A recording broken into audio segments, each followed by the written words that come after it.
Welcome to CSIS Online. The way we bring you events is changing, but we'll still present live analysis and award-winning digital media from our Dracopolis Ideas Lab. All on your time, live or on demand. This is CSIS Online. Good morning, everybody. Thank you for joining us. Good evening to those like me here on the East Coast in the US. My name is Greg Poling. I direct the Southeast Asia program and the Asia Maritime Transparency Initiative at CSIS in Washington. And I am really thrilled to be kicking off the third part of our three-part webinar series on Oceans of Opportunity, which is being co-hosted by CSIS and the University of the Philippines Institute for Maritime Law and funded by the US Embassy in the Philippines. So as a reminder, everything you hear today is going to be on the record. For those who have hung in through the first two sessions, welcome back. You know how this is going to work. For those who are new, thank you for joining us. You missed some great panels on fisheries and international law, maritime domain awareness, and plastics pollution. I recommend that you go back and look at the videos, all of which are up on csis.org and YouTube, as this one will be as well. When we get to the Q&A after each of our panels, I'm going to ask the audience to go ahead and ask any questions in the Q&A function in Zoom. When you do so, please identify your name and your institution so that the moderators, when we pull those out of the queue, will know who the respondents are going to be speaking to. And with that, let me step aside and introduce my partner in this conference, Jay Bato-Bakal with UP, to introduce our keynoter. Jay? Hello and good morning, everyone, and welcome. And thank you for sticking up with us for the past 3 days. It's really a good conference so far, and we're on our last day. Our next speaker is the Environment Officer of the USAID here in the Philippines. He has been very well versed in development work, especially in agriculture, with extensive experience in Africa and now in Southeast Asia. Ladies and gentlemen, please welcome Mr. John Edgar. Yes, thank you, Jay. Good evening and good morning to everyone participating. It is my pleasure to welcome you today to the third and final session of the Oceans of Opportunity virtual conference and webinar series. The U.S. Embassy in Manila is very pleased to sponsor this month-long forum of discussions with experts from the United States, globally, and the Philippines to advance partnerships and programs to protect and advocate for our seas and oceans. On behalf of the USAID Philippines mission, we have found the first two sessions highly relevant to our work and engagement in the Philippines, given our robust programming in the fisheries sector, as well as our work combating the growing challenge of marine litter. I would like to thank and acknowledge our distinguished speakers for our two panels today. Panel 5 will discuss adapting to climate change. So we're very pleased to have Dr. Laura David, Director of the Marine Science Institute of the University of Philippines, Georgine Primavera, Chief Mangrove Scientific Advisor, Zoological Society of London, Whitley Somweber, Director of the Stevenson's Ocean Security Project at CSIS, and of course, moderated by Greg Poling, Senior Fellow and Director of the Asia Maritime Transparency Initiative at CSIS. The second panel, panel 6, will focus on regional cooperation, and John McManus of the University of Miami and Amanda Shao of the International Crisis Group will speak, and that will be moderated by Jay Bato-Bakal, Director of the Institute of Maritime Affairs and Law of the Sea at University of Philippines. Thanks again to Greg and Jay for all the work that you've done. It's been very welcome, and you've been very instrumental in this event and the timely discussions. On behalf of the U.S. Embassy, again, thanks again to you both. Regarding today's topic, I think we all know the Philippines is a country that faces extreme climate risk, being one of the 10 most climate vulnerable countries in the world, according to the 2020 World Risk Index.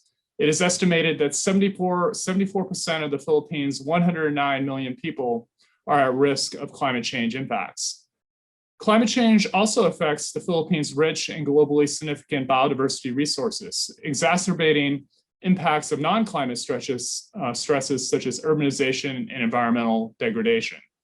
These impacts severely affect marine ecosystems of the country as well, further stressing the health of fish stocks, livelihoods of fisherfolk, and the country's overall food security. Global models project that climate change will result in a decline of between 9 to 24% of potential marine fisheries yield within the Philippines' EEZ by 2050. The range of estimates varies depending on the rate at which future global greenhouse gas emissions are reduced. To better understand these impacts, we at USAID Philippines supported a study entitled Projected Climate Change Impacts on Philippine Marine Fish Distributions.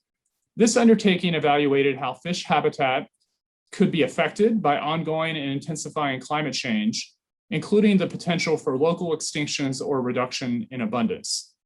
This study further demonstrated the risk and challenges ahead as the 58 top commercial marine species examined are estimated to experience reductions in suitability of existing habitats, which are essential for growth and survival. Through our Fishery Project, USAID supports the Department of Agriculture's National Fisheries Research and Development Institute to use this information to ensure monitoring of climate-sensitive species and to prepare adaptive management actions. Climate change impacts on fisheries also have socioeconomic impacts on coastal communities. To address these, USAID supports local governments in undertaking assessments on community vulnerabilities and their capacity to adapt to climate vulnerability. USAID also understands the importance of coastal ecosystems to the health of Philippines fisheries as we support mangrove restoration efforts. This intervention also provides potential co-benefits related to climate mitigation. As we all know, this is a big year for climate action. Under the Biden administration, climate is at the forefront of our multilateral as well as bilateral engagements. The April Climate Leaders Summit, hosted by President Biden, highlighted the United States leadership on the climate crisis. President Biden announced a target of achieving a 50 to 52% reduction from 2005 levels in the United States net greenhouse gas emissions by 2030. Here in the Philippines, the INDC was also updated and the country has committed to a 75% reduction in their business as usual greenhouse gas emissions. The US government stands ready to support the government of Philippines and stakeholders to implement this ambitious commitment. Relatedly, several important announcements regarding international assistance were made at the Climate Leaders Summit. President Biden unveiled the first ever US International Climate Finance Plan, which will double the United States public international climate finance to developing countries annually to $5.7 billion, as well as tripling annual funding for climate adaptation by 2024. I should also note that USAID is in the process of developing an agency climate strategy, which will be launched at this year's COP26 in Glasgow in November. At USAID Philippines, we look forward to also launching a new climate change activity. This project will support rapidly urbanizing secondary cities to better use climate information for planning, also increase access to climate finance, and promote nature-based solutions to build climate resilience. We're also going to be discussing regional partnership, and I really look forward to learning from that panel and getting some ideas. But I would like to share that USAID has recently entered into a partnership with the Korean International Cooperation Agency, or KOICA, for increased collaboration on development programming in the Philippines. And this includes fisheries, climate change adaptation, oceans plastic, among other priorities. In closing, thank you again for the opportunity to speak this morning. I very much look forward to the discussion and the insights from our expert panel. Thank you, John. I really appreciate it. Not only when the keynoter gives great remarks, but when they do part of my job by introducing the panel for me, so I can step aside that much quicker. So as John said, we're going to turn to the issue of adapting to climate change for the first panel. We've got three much smarter and more articulate speakers than me, so I want to get out of the way very quickly. Let's turn first to Dr. Laura David with the Marine Science Institute at UP Diliman. Dr. David?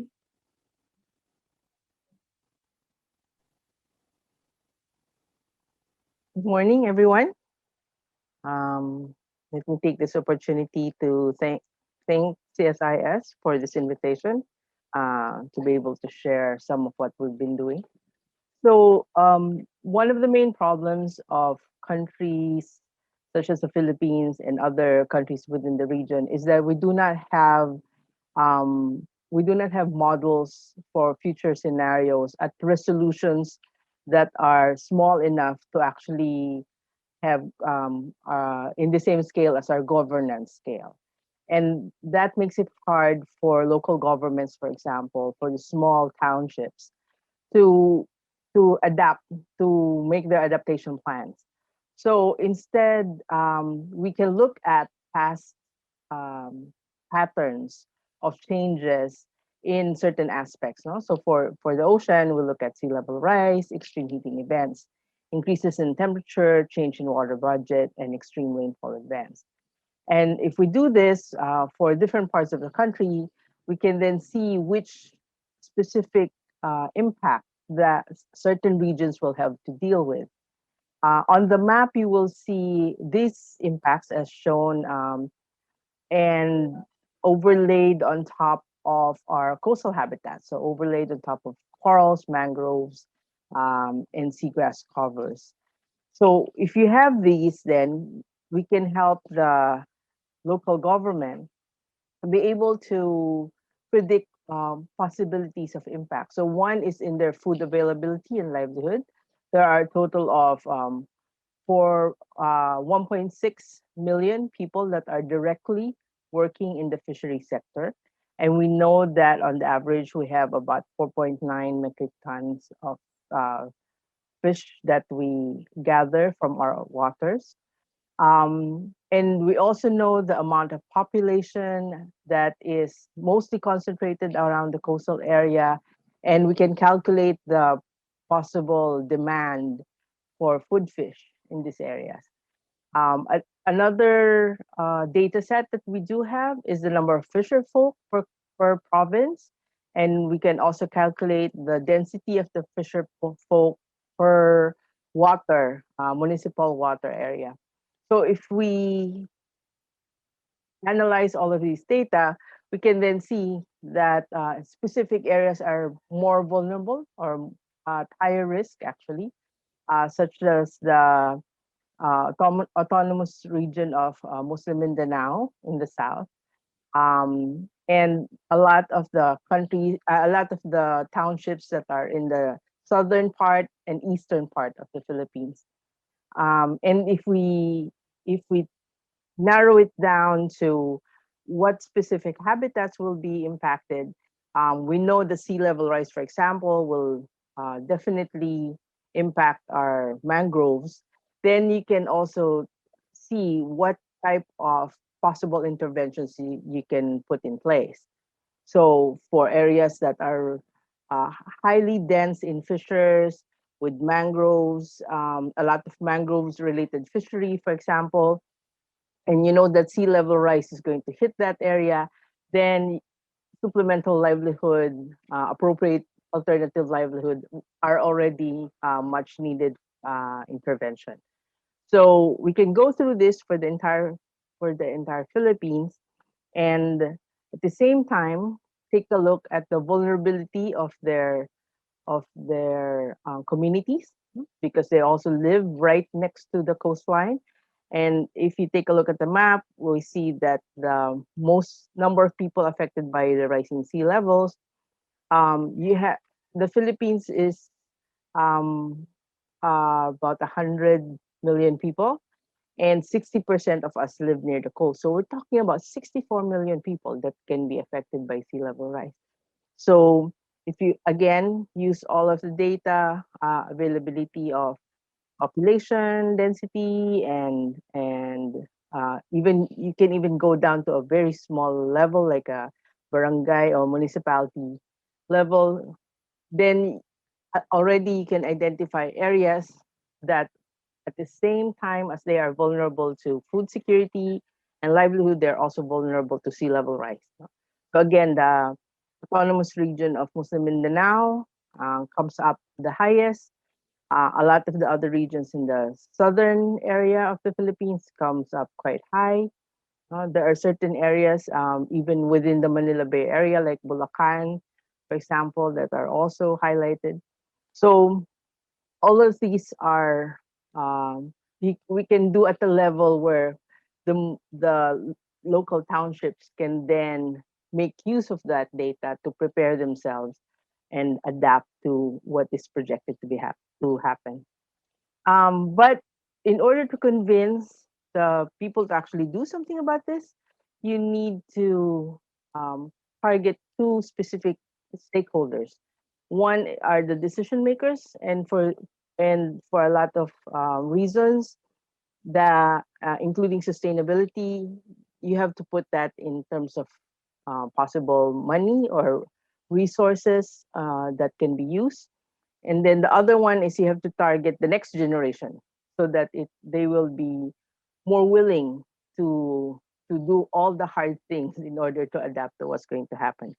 So in order to convince the higher ups, we also want to show that conservation of our natural resources, our coastal habitats, can actually be sustainable if we have entered into partnerships. So for carbon sequestration, for example, taking care of our mangroves and our seagrass, it clearly shows that aside from protecting our food security and our livelihood, it will also help sequester carbon, or keep the carbon that's already there sequestered. And you can do all the math. For example, in the Philippines, we only have 10% of what our mangroves were originally. So there's a lot we can grow back, give back.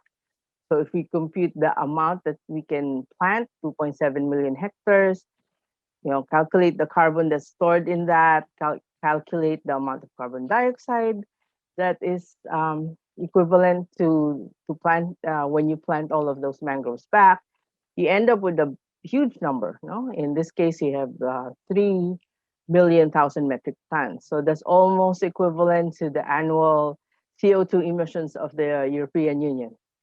So there's a possibility of co-investing, no? Of a lot of those that are emitting and not being able to balance out their CO2 budget by any sequestration within their area. They can co-invest in tropical countries and help them rehabilitate mangroves. So it will be a win-win situation. And then finally, what I was sharing before, you also um, have to engage the next generation, no? Especially the very young, the elementary school kids. So it's also very important to be able to develop science communication materials that will tell them what will happen, or what they have, the different biodiversity in your area, and how each of these react to possible climate changes. So in this cartoon, for example, as sea level rises, you see the soil getting saltier, and the adaptation of that habitat is that the next generation, the next saplings will try and grow on higher ground. But if we limit their ability to move, their ability to adapt naturally by putting in human structures right next to the mangrove areas, such as highways and malls and all of that, then we limit their ability to naturally adapt. And that will target specific sensitive species, so sensitive to salinity or sensitive to increase in sea level height.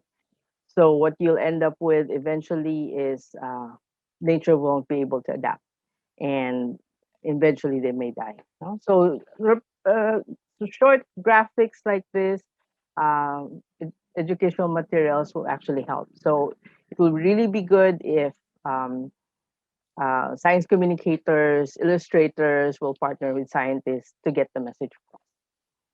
That's it. Thank you.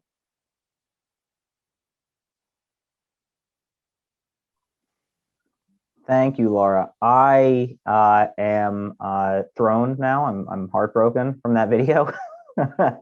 But staying on the topic of mangroves, which is a great introduction to our next speaker, Dr. Georgine Primavera, who's a world famous expert on the issue of mangroves. Georgine? Good morning to all. Let me see. Okay.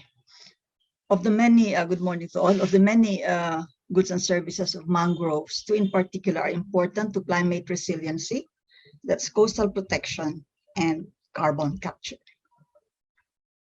An archipelago, the Philippines has more than 7,600 islands with 36,000 km of coastline, which are both a blessing, so much beauty, but also a blight to the country with an average of 20 typhoons that come a year from the Pacific.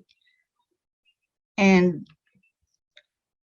typhoons, cyclones, hurricanes, they're all storm events. And the Philippines has what, a third? 30% of all of these events get to our part of the world. Not only the frequency, but also the intensity. The upper graph, the reds are the most intense storms, and the Philippines is right there. We can see from Wikipedia that even going back to 1800, a storm caused 20,000 deaths. As we can see the lower left photo. Not only deaths, but also damage of here.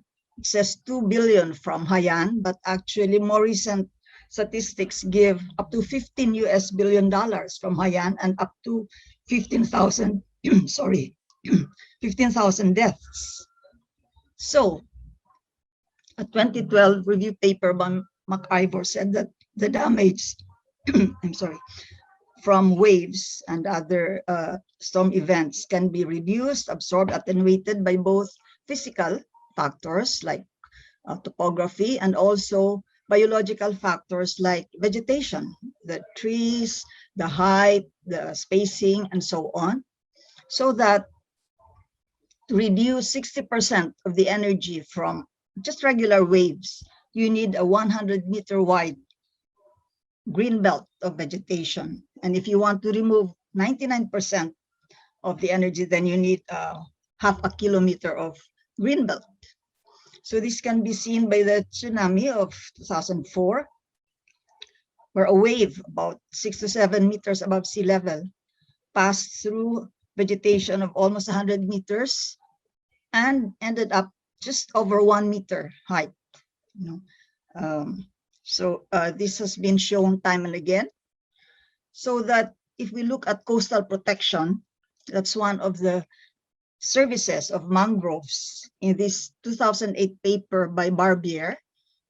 And on the y-axis, we see the value, net present value in millions of US dollars.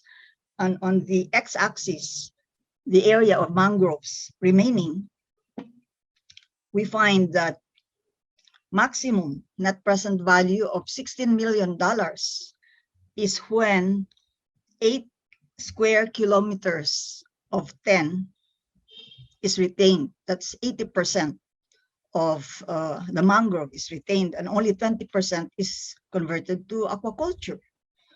So interestingly enough, in 1983, in a mangrove monograph, Sanger et al. Already just from the top of their heads said that no more than 20% of a given mangrove should be converted to aquaculture. And that gives the 4-to-1 mangrove to pond ratio, which really we have been pushing. I've been pushing for the last maybe 10 years now for the country. We look at present, the Philippines has parity, 1-to-1 mangroves to ponds instead of the 4-to-1. So obviously we need massive rehabilitation. But this is the classic way it has been done. In 2012, Camarines Sur, 1 million mangroves and 7,000 volunteers there. Unfortunately, the natural flora is Avicennia marina, and these were 1 million Rhizophora propagules, the wrong species. So expectedly, less than 2% survival after 4 years. And it's not just the wrong species, but also the site. This was another project with the right species, Avicennia marina, very nice after 3 weeks, but very dead because they had been planted here, 50 meters from the shoreline. And if we look at the classic texts, this was below mean sea level. So wrong site, right species. Now, if we remember the definition of mangroves as intertidal, they are mostly 70% above mean sea level. They are emerged. But look at these planting projects, thousands of people, they have not finished planting, but already the water has come up. So you can imagine what's going to happen to the mangroves. And here, photo ops really is the name of the game. And this was for Miss Earth. You can see very pretty girls. But before you think that it's all, photo ops in the Philippines, mostly actually we have fisher folk, civil society, and students that do planting, serious planting. So looking at hectareage of mangroves in the country, we see a continuing decline to fish ponds until 2000, when there's a dramatic doubling to 240, 260,000 hectares. And this one I could trace to multi-million peso or dollar planting projects funded by Japanese Bank, Asian Development Bank, and all these international institutions, which happen to be mostly on seagrass beds. By the way, this has not really been documented, but we see this all over the Philippines, planting on seagrass beds. So unfortunate increase of mangroves. And this slide shows how it has been done, mostly seafront planting, but we also have the seagrass planting, and that's the third. But if we compare the three options, seafront is very popular because there is no, it's open access, there's no conflict, and you have all the photo ops. Seagrass also because it's out of sight. People don't see what's happening there, that the seagrasses are being killed. It's really, for me, an ecological crime. And finally, abandoned ponds. That is really what the focus should be. All the millions of pesos and all the effort, because that's where mangroves used to be, and turned into, that's where, turned into fish ponds. So now to the last topic, carbon capture. Of the many kinds of forests, I think some of you have seen this, it's mangroves. The graph on the lower left have very high stores of carbon there compared to your tropical rainforest, temperate boreal forests. But not all mangroves are equal, because we have natural sites. This was a PhD thesis of Claire Duncan that gave, this is an eco park, 350 megagrams of carbon per hectare. So please note that. But when you have plantations, which she compared both seafront and fish ponds, seafront carbon was not too high, but fish ponds that were being reverted back into mangroves gave what? Almost double, 650 megagrams carbon, almost double the natural sites. This is really a very strong push for already implementing more than 10 years of laws that mandate the reversion of abandoned ponds. And so finally, this is one of our project sites of GSL. Over 3 years, this was a 9-hectare abandoned pond. We had complete cover by planting available wild seedlings. It takes 15 to 20 years if you just let nature do its thing. That's too long. Every year you have 20 typhoons. So you have to help nature, have to assist. And in 2010, the then mayor, who has passed away, by the way, with the yellow star, was so enthusiastic, so inspired that he made it an eco park. He declared it an eco park, just simple nipa and bamboo with a 200-meter green belt as mandated by law.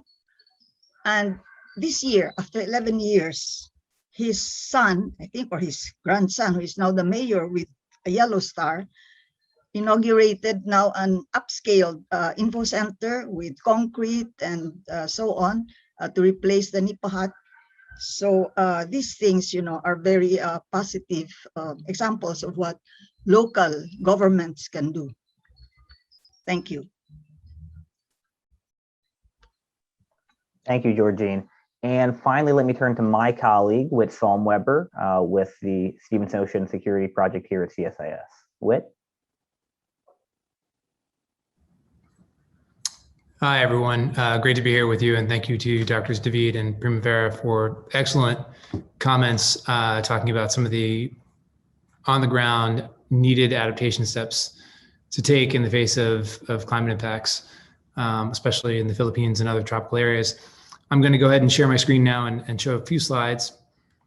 And I'm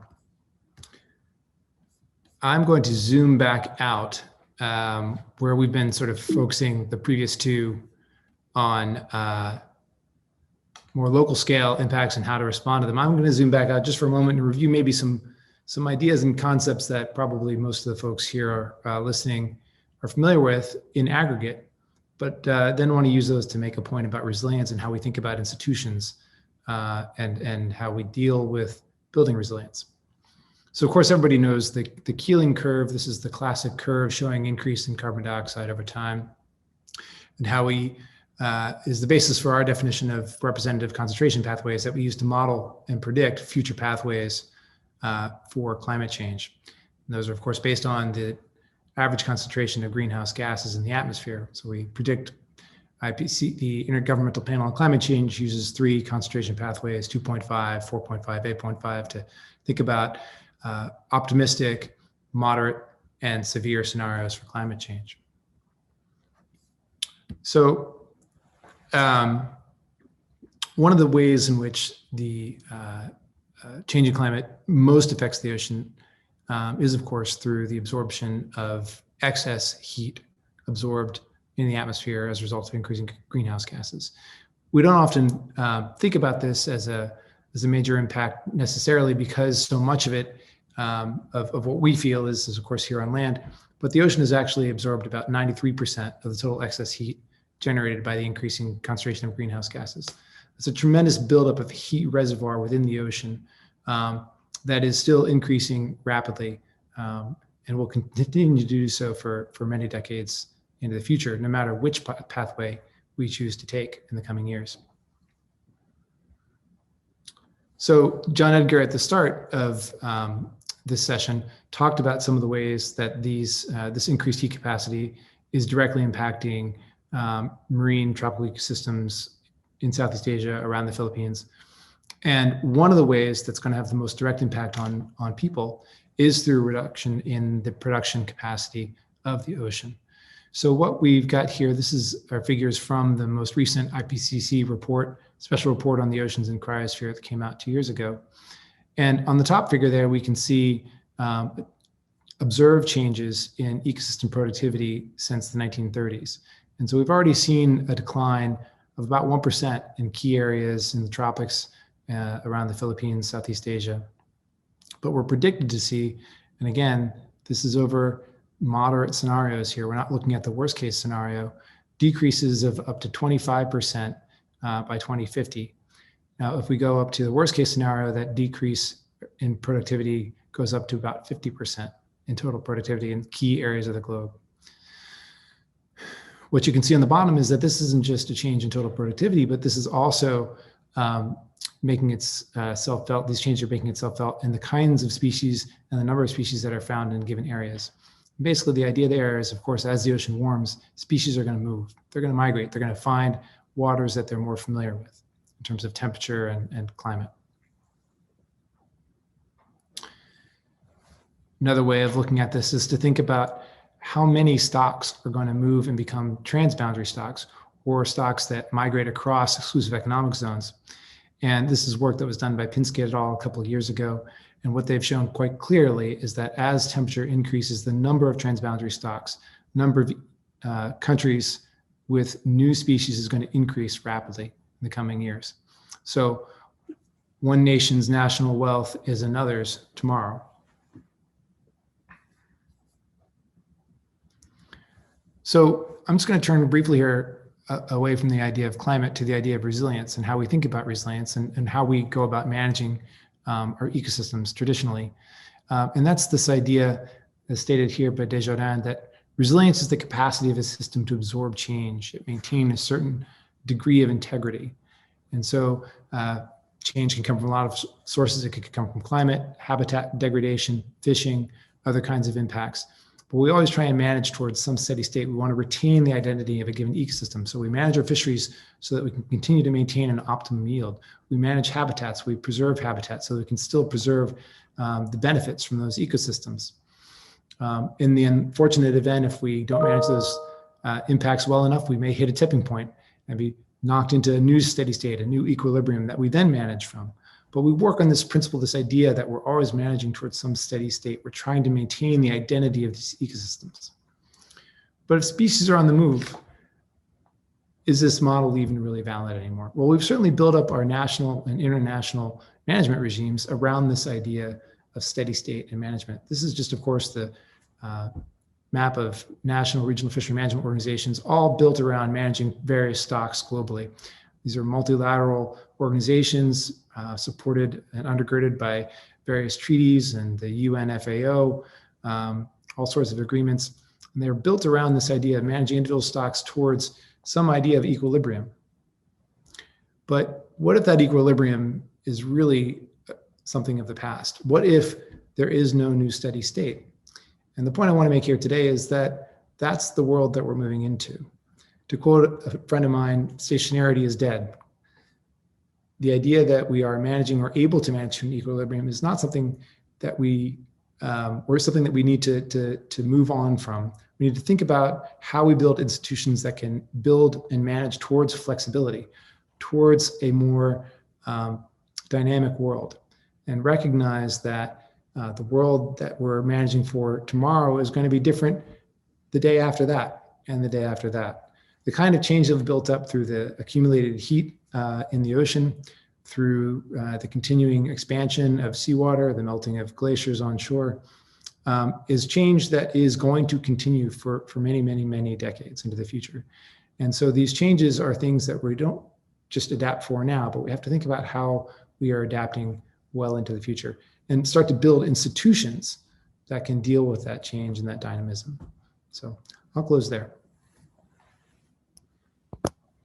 Thank you, Whit.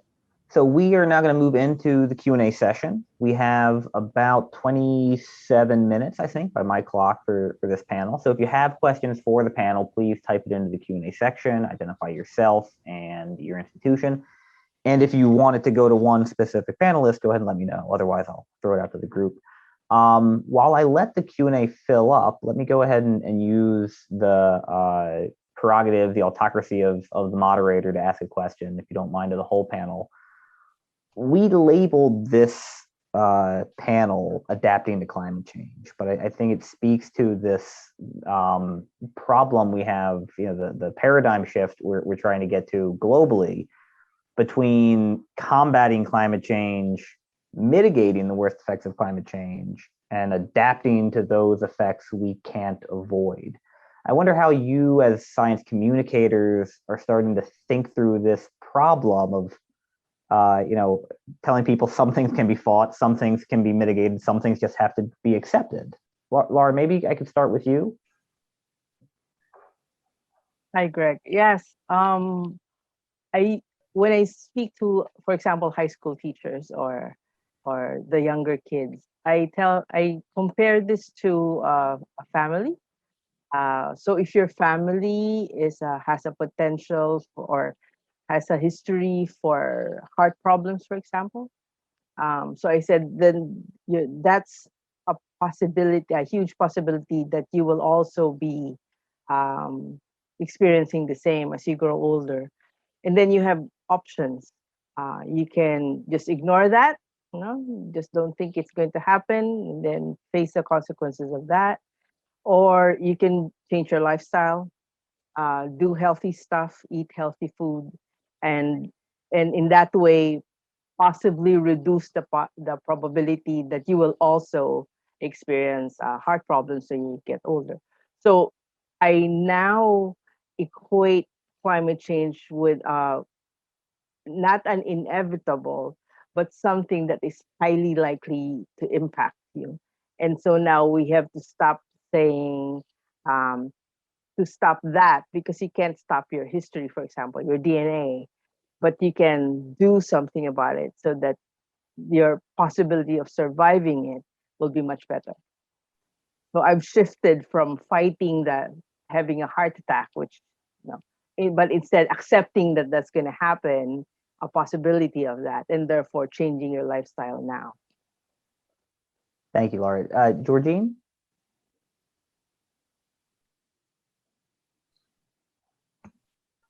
Actually, the conversation on climate change with the various audiences that they have, mainly in rural areas, gives an opportunity for education, first of all. What are mangroves?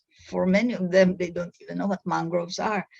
Then we go to the past, what were mangroves and the traditional uses, the names. Then we go to the present, and then to the future. So it's really, maybe it's a failure of education in the country, but it gives an opportunity to an opening for education, for natural habitats, which I don't know if you're familiar with the Philippines, Filipino children. They have so much junk in their heads. All the yeah, Laura is laughing. So it's really a challenge to educate them. But I like your this mangroves going back, by the way, that should be given free to all the elementary and high schools in the country, because that's very powerful. Yeah. Thanks, Georgine. How about you, Whit? Yeah, I like to think about how this, I don't like to talk about climate change as an opportunity, but I do think that it is important to recognize that this is a point in which, an inflection point where we can break from how we've done things in the past, and how we have that change is something that we have to deal with and that we have to understand how to meet, but it doesn't mean that we can't do so in ways that are going to give us new pathways and new directions, that there are going to be ways that we can grow and change the mode of business, or change the way that we relate with each other, and that we can use this moment, this inflection point in history to do that. We can take this great motivating factor to bring folks together to talk about common goals in ways that maybe we weren't able to do so before. Thanks. Let me dive into the queue, and I would still encourage more folks to jump in. I know this is an intimidating topic for those of us who don't have PhDs in marine science. But please, anything you want to ask, throw it at our panelists. Let's see if we can stump them.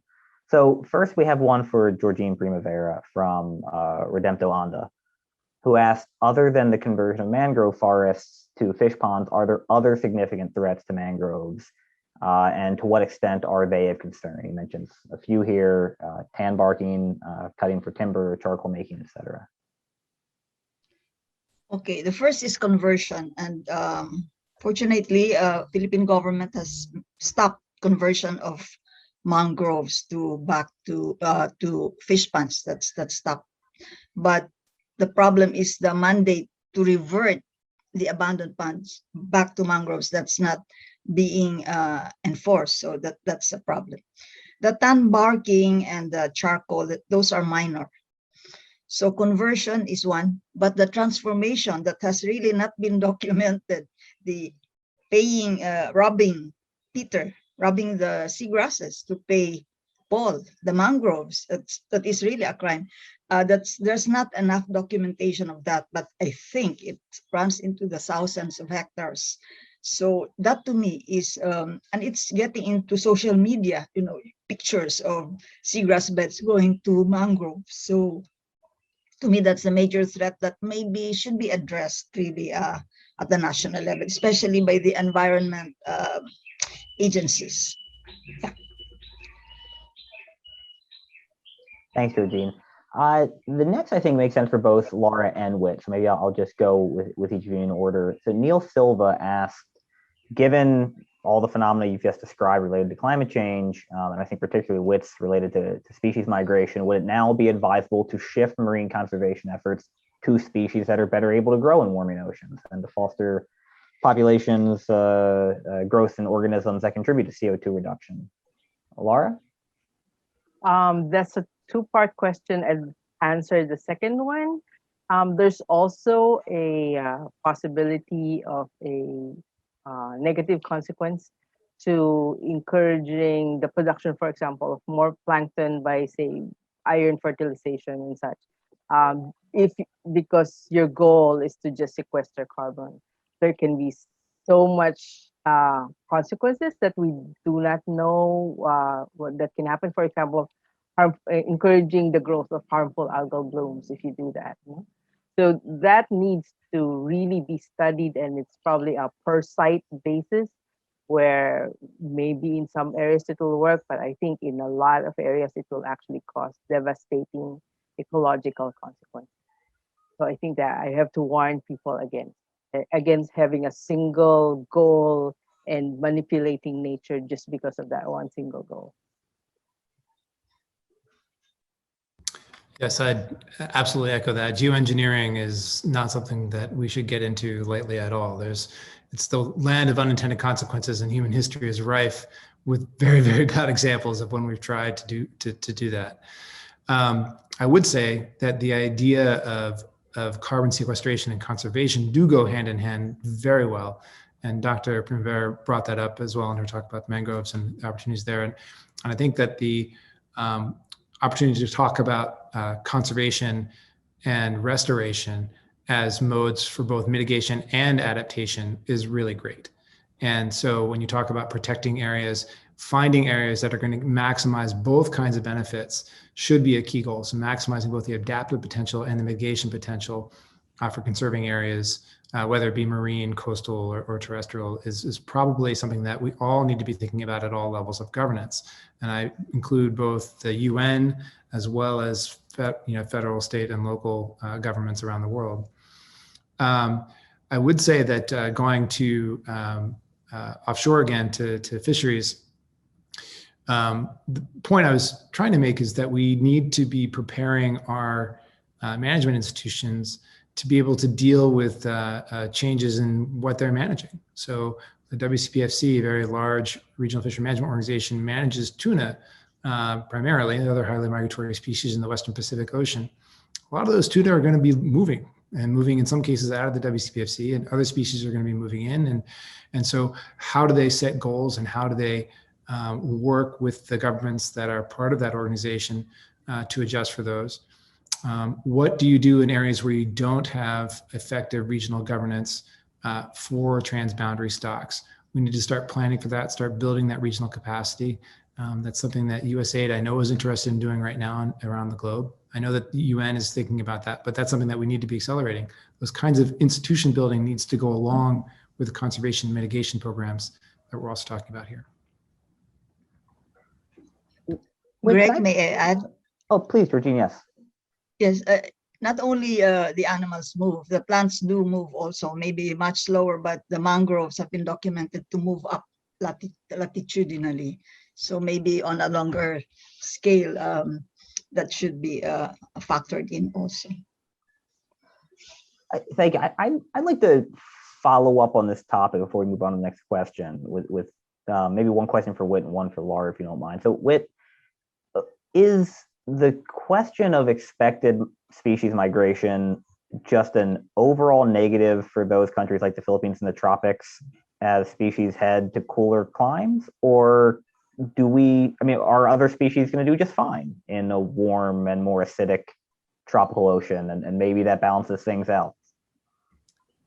Well, I think unfortunately there's a general migration of species poleward. And so I probably can't recall back to the figure I showed, but if you saw there was a predicted change in productivity and what that means ultimately in returns from fisheries, and polar areas or areas towards the poles actually do have some positive predictive increase in production from the species moving poleward. But there's not very many species that are going to be moving into the tropics in the change scenario. So, and that's both because there just aren't species that have adapted or been adapted to that warmer climate. We haven't had that in modern history. Of course, we have had it in prehistory. But also because the overall physical environment is going to be, it's not just that fish aren't adapted for warmth, it's that there's going to be changes in the kinds of nutrients and plankton that are available. There's going to be a reduction in oxygen content. So I don't mean to be a doomsayer here. All I'm trying to say is that we need to be prepared for these changes, and we need to sort of be forthright and honest with ourselves about both the scale of the change, but also the scale over time on which these changes are going to occur. Laura, I wanted to ask you, and anybody on the panel is welcome to weigh in, but the big species that we haven't talked about that jumps to my mind, or a whole lot of species, are coral, right? Philippines, middle of the coral triangle. Coral don't love warmer, more acidic climates. What is the long-term effect going to be that's at this point maybe unavoidable for Philippine fisheries? Well, the good thing about this part of the world is the high biodiversity. And therefore, some of the corals which are known to be slower growing and cannot really compete with the faster growing corals may actually have the opportunity to do so now, as the faster growing corals actually migrate or slowly die off. For example, in some parts of the Philippines, we already see that blue corals, which are really minor parts of our coral reefs here, are now starting to dominate some areas where the coral, the faster growing acropora and so on are now slowly either dying off because of climate change or previous anthropogenic impacts such as high nutrient load, locally locally lower pH areas, for example, due to mariculture and so on. And we see that now blue corals are starting to take over that area. So I think in a large scale of things, we may have wiggle room for adaptation, local adaptation, but certain species will definitely suffer from higher temperatures and lower pH. But overall, maybe and if you go back to geologically, we've also seen stratifications through millennia of blue coral domination, acropora domination, back and forth. So perhaps there's a possibility of that happening this time around as well. Yeah, I just want to emphasize the point that was made about biodiversity and how that's really one of the key pieces to a lot of this conversation is maintaining that biodiversity as a strength. Ecosystems are resilient almost in direct proportion to how diverse they are, and the opportunity for different species to come to the fore and take on roles of other species as changes occur. So, we sometimes don't link effectively enough climate ecosystem impacts with biodiversity loss. And so if there are things that we can be doing to mitigate biodiversity loss, that is also a great way to build more resilient ecosystems, because you're allowing for the possibility of adaptation. Let me step back again, go back into the Q&A here. So we have a question for Laura from John Brandon, who's with the Asia Society here in Washington. John asked what the impact of the adverse effects of rising sea levels on tens of millions of Filipinos is going to be on migration patterns, both internally and perhaps people leaving the country, and what challenges will that create for employment opportunities in the future? Very good question. On the short term, in areas, for example, where we already see considerable relative sea level rise, which means not just the global sea level rise, but also local ones due to subsidence, for example, we see that in the short term, meaning in decades time, people tend to just adapt their environment, start building their houses on stilts, start making use of small marine vessels, bancas, instead of motorcycles, because they're now almost completely flooded all the time. So I think on the short term, there's a tendency for Filipinos to stick around and not migrate. There's unfortunately or fortunately, there's a saying, "I was born here, I'm going to die here," and that's how they're adapting on the short term. But I think on the much longer term, as we have more and more areas inundated, um, it will not only affect the communities in habitation, but it also affect a lot of our agriculture, which are low-lying agricultural areas. And I think that is the one that will have the higher impact. You know, we are a rice-eating society, and a lot of our rice fields are located at near the coast or low-lying areas. And I think that will have a greater cultural impact and also economic impact. Um, aside from that, of course, there is the increase in salinity in our groundwater, so saltwater intrusion as your sea level rises, and we keep pumping out water from the ground. And that as well will have dire consequences in terms of both potable water and water for agriculture. May I add to this? Yes, please, Georgine. Yes, a short-term adaptation of these stilts, but really the green belt, that's something that the Philippines, it's a no-brainer, except that maybe 99% of our Filipino policymakers have no brains. Oops, sorry, I shouldn't have said that.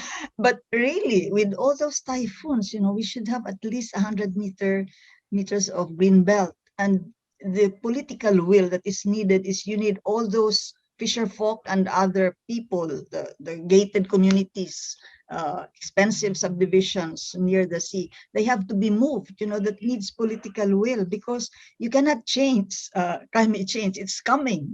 A sea level rise is coming. So that to me is a no-brainer, because then if you have 100 meters at least of green belt, not only of mangroves, but also beach forest, then your salinity intrusion, seawater intrusion would be mitigated. A lot of problems would be solved. So I do not know. I think not in my lifetime, it's not going to come about, although I've been saying this for the last 30 years, that we should have a green belt. So maybe in my second lifetime, I'm hopeful that it will come about. Yeah. Thank you, Georgine. I'm going to give what might be the last question to Jaime Naval. I've been saving this one because it's a good closer for the panel. Jaime said, you present a lot of information, alarming data. It seems like an uphill war. What do each of you consider the areas we must prioritize to drive governments and societies to seriously act? So I think there's a good opportunity for kind of what's your short list? If you've got a couple of must-dos in the next few years, what are they? Laura, do you want to start? Sure. I think we need to do the number crunching. How much will it take to adapt, and how much it will cost not to adapt? I think we really have to seriously localize that number crunching, because unfortunately that is what a lot of the decision makers will listen to. So if we show them that if you don't do anything, all the development that has occurred in the last 2 decades will disappear just because you're not doing the correct adaptation measure. I think that will make them hear everything that needs to be done. So we need economists. So we have to make it about dollars and cents. Unfortunately, yes. Georgine, what do you think? Being an ecologist, my bias, of course, is for the habitats, not only marine, not only for the mangroves and the coral reefs, but equally the upland, the terrestrial habitats. What's happening in the Philippines, we know the floods and all these things. It's also the upland. You see all these slugs coming down whenever a typhoon comes. You have all these huge slugs down the river that have been the cause of illegal logging. So, but then I think that goes back to policy and the policymakers, to the politicians. So I don't know how. It's really very difficult, at the end of a long career to see what, to be hopeful, but still somehow maybe focus on the younger people. That could be that could maybe make a better impact on education, and forget the policymakers. Yeah. Thanks. Whit? Well, I love the idea of focusing on the youth, because they're the ones who are going to have to be living in this world that's changing. And they are, of course, ultimately going to be the most important folks for dealing with this challenge.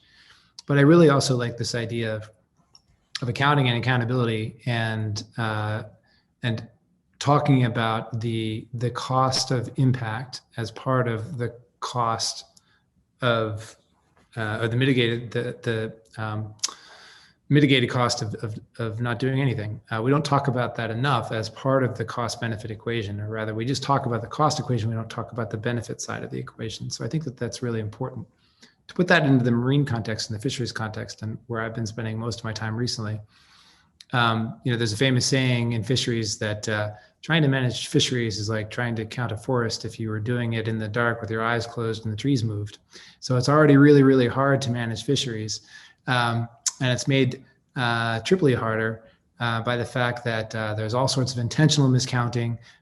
There's a whole lot of illegal, unreported, unregulated fishing in the world, and a general level of opacity on the world's fisheries, as much as 35%, and that's maybe a conservative estimate, of the global catch is really unaccounted for. And it's pretty much impossible to manage those fisheries and fish stocks with that kind of bar. So if we're going to actually manage our fisheries in a way that is going to allow sustainable economic and food security for the billions of people who rely on fisheries in the coming decades, we need to do a much better job about transparency in global fisheries. So I'll close with that. Thanks, Whit. We're a few minutes shy of our supposed ending time of 9:05, but I'm going to call it there because I said that was the closer. So that's going to be the closer. We're going to take our 30-minute break, 33-minute break now. So I'd ask everybody to stick around, join us again at 9:35 p.m. here, a.m. in Manila, for our final, hopefully, silver lining panel on paths for regional cooperation on all the issues we've discussed over the last 3 sessions. So thank you, Laura, Georgine, Whit, and John Edgar. You've been great. And thank you all for sticking around. Okay. Good morning again to everyone. Thank you for waiting during the intermission. We are now going to start the last panel of our conference, which has been running for basically 3 weeks. On this third session, we will have a discussion on regional cooperation initiatives. And we have 2 speakers up for today, after which Greg and I will then join in on the conversation.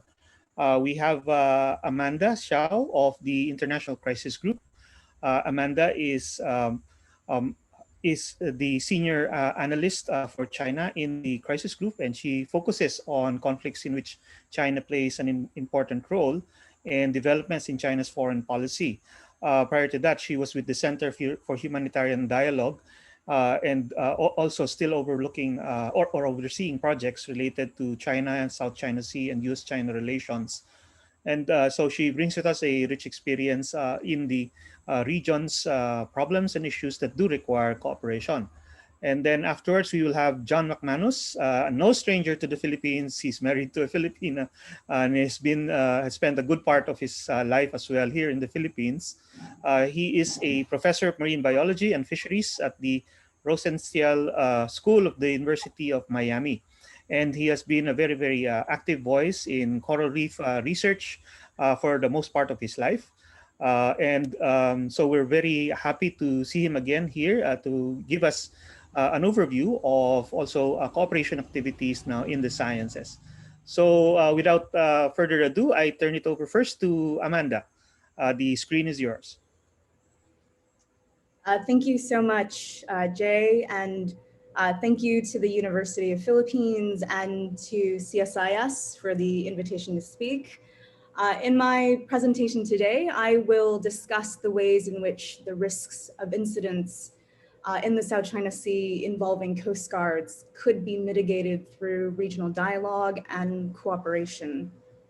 Coast Guards are at the front lines of the South China Sea dispute and are often involved in low-level incidents at sea that have the potential to escalate into larger conflict.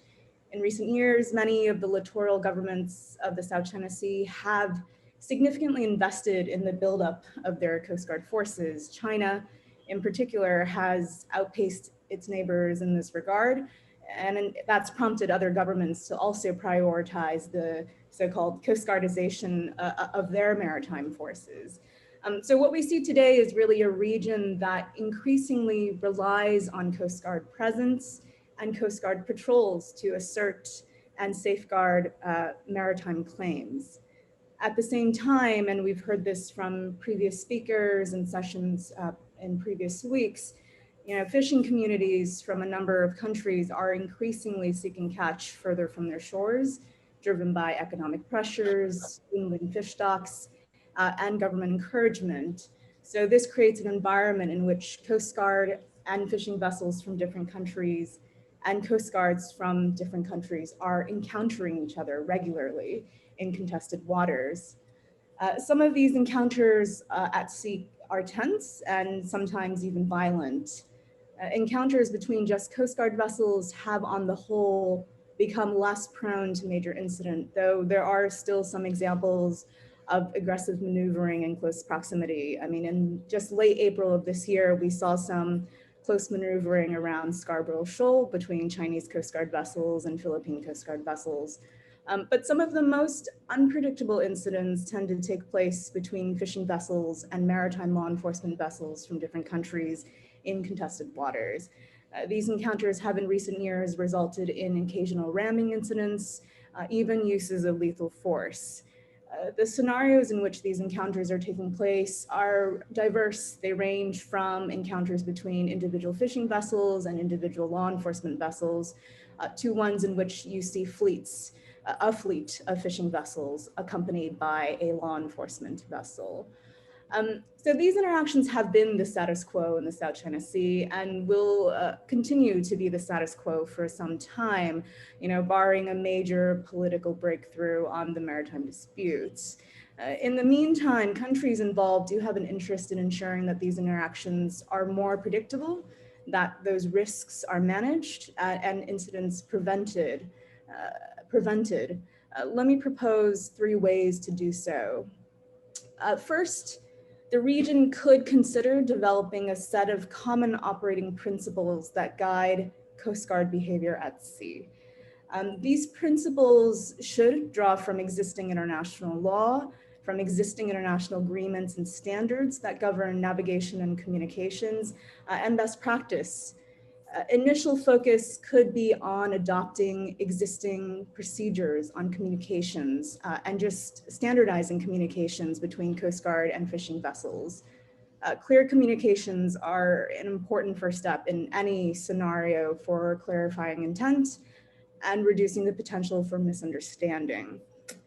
The region could also consider developing principles to govern boarding and inspection and expulsion of fishing vessels, with a particular focus on developing understandings around how and when use of force is employed. This is important because the region's maritime law enforcement actors have divergent standard operating procedures, positions, and laws on how to respond to foreign fishing vessels in contested areas. Some countries are inclined towards more robust measures, including boarding every vessel, ramming, shooting, even firing warning shots at vessels, while other countries tend to prefer a less confrontational tactic, such as just monitoring or reporting on the vessel or maneuvering to encourage the vessels to leave. So the differences in approach can create inconsistencies for fishing vessels operating in the South China Sea that could then engender overreaction on the part of fishing vessels. The differences in approach could also fuel misunderstanding and create tensions between Coast Guard vessels of 2 different countries. So these sorts of discussions can help to ensure that fishermen engaged in normal fishing activities are treated in a just and humane way. The region wouldn't have to start from scratch on these principles. There are plenty of existing international agreements that contain relevant language that could be adopted. A lot of work has also taken place at the informal level on developing language on a set of common operating principles. And here, I'm referring to the work of my former organization, the Center for Humanitarian Dialogue, which has been running a series of informal discussions, including tabletop exercises between the Coast Guards since 2015. So that's 1, developing a set of common operating principles. 2, and interconnected with a discussion on principles for Coast Guards, the region could also develop a set of common expectations for how fishing vessels should behave. With the proliferation of fishing vessels sponsored by governments to engage in sovereign rights protection activities or maritime militia, there is a need for the region to begin to discuss collectively what defines normal fishing vessel activity and what defines maritime militia activity, and how the two categories should be treated differently from the law enforcement perspective. And finally, my third proposal is that the region could consider a multilateral forum where the key coast guards of the South China Sea can come together to raise operational concerns and identify areas of shared interest. There are plenty of precedents in other regions to look to, including the Arctic Coast Guard Forum, the North Pacific Coast Guard Forum, et cetera. So a theoretical South China Sea maritime law enforcement forum could serve as a regular platform where the key Coast Guard actors of the South China Sea could raise concerns related to recent incidents at sea, related to operational safety, exchange information around shared transnational priorities, and contribute to regional norms building, such as the ones I outlined before. So let me end by addressing some of the political obstacles that have hindered and will continue to hinder regional cooperation.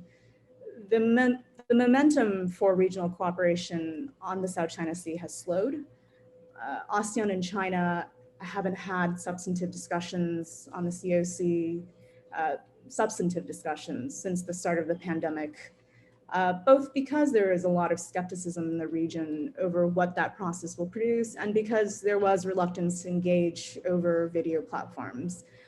The ASEAN-China Foreign Ministers meeting, the ASEAN Defense Ministers meetings, both recently called for an early conclusion to the COC talks. This means that we can probably expect joint working group discussions to resume at some point, which is a positive development.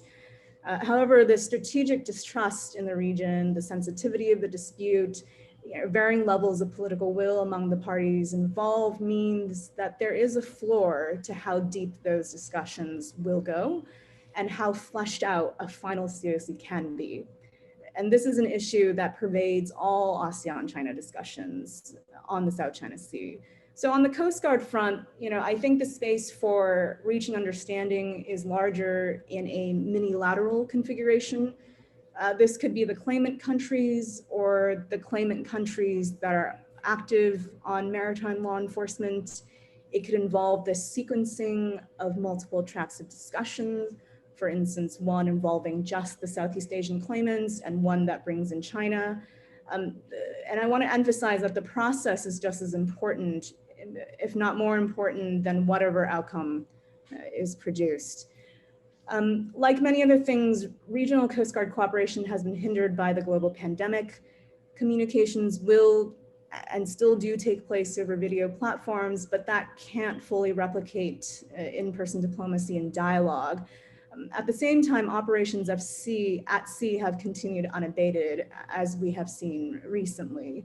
So in this period of remote diplomacy, with the potential for misunderstanding and misinterpretation higher than before, it's important for the region to take a harder look at ways to mitigate and reduce risks at sea. Thank you. Thank you, Amanda. And now on to John. So I'm just going to talk about some options for cooperative management of the fisheries environments in the South China Sea, and emphasize basically what everybody's already agreed to do. And by that I mean all of the claimant countries in the South China Sea have ratified the United Nations Convention on the Law of the Sea. Article 123 says specifically that states bordering enclosed or semi-enclosed sea should cooperate with each other in the rights and so forth, and to coordinate the management, conservation, exploration, and exploitation of living resources, coordinate the protection and preservation of the marine environment, coordinate their scientific research, and invite as appropriate other interested states to cooperate with them in the furtherance of this issue. So this is the South China Sea. What you're seeing are the red spots are actually coral reefs that I've verified through satellite imagery are actually right at the surface. And for every square meter of surface breaking coral reef, there's 2 more units in subsurface reefs that just don't get to the surface. So those are the ones that are actually in pretty good shape. The fisheries here are very important. It's 12 to 15% of the world's catch coming out of here. On the coastline here, a study that my wife did actually for the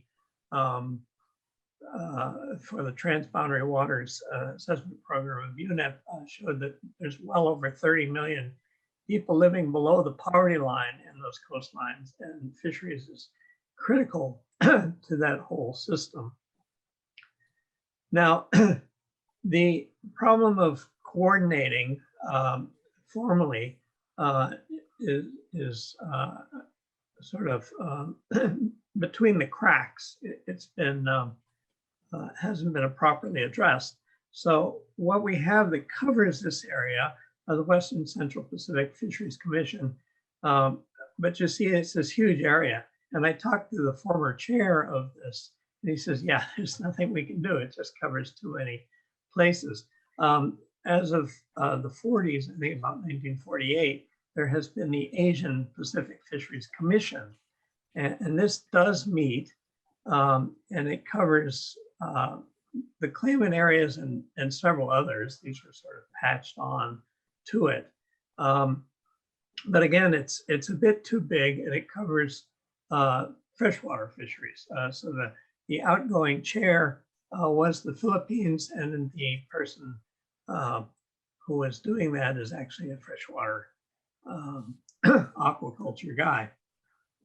And now the chair is with China, and we'll see how that goes. But you see, it's too big. Then there's the SEAF deck, which Georgine used to work for, actually. This is a technical assistance, a high-level technical assistance group, but it doesn't cover management. You see, it's leaving large areas of the South China Sea alone. And then there's, for the United Nations Environment Program, there's COBSE, the coordinating body in the seas of East Asia. And they do things like, there's a Global Environment Facility Project. This is a big funding organization, it's international. And they had a South China Sea study, and there's at least 1 or possibly 2 follow-up studies going on now. But China insisted that they only do the coasts, so they don't actually have anything to do with the offshore areas, and they don't emphasize fisheries. So in addition to those, there's informal and track 2 efforts, meaning not, high level in the government. There's informal working groups on the South China Sea from 1993 until 2001. And they had 17 technical working group meetings, 11 expert group meetings, 2 study group meetings. And this was funded by Canada. And for some reason, Canada was insisting that they actually solve the problem, and then they didn't solve the problems, and so they cut off funding. I think that was a dreadful mistake. You want to keep people talking. So then there was the Jom Street cruises, which was very good. It kind of branched off of this. And Vietnam and the Philippines did a series of 4 cruises in the South China Sea. They got permission from China to do this. That's one reason I wasn't allowed on board.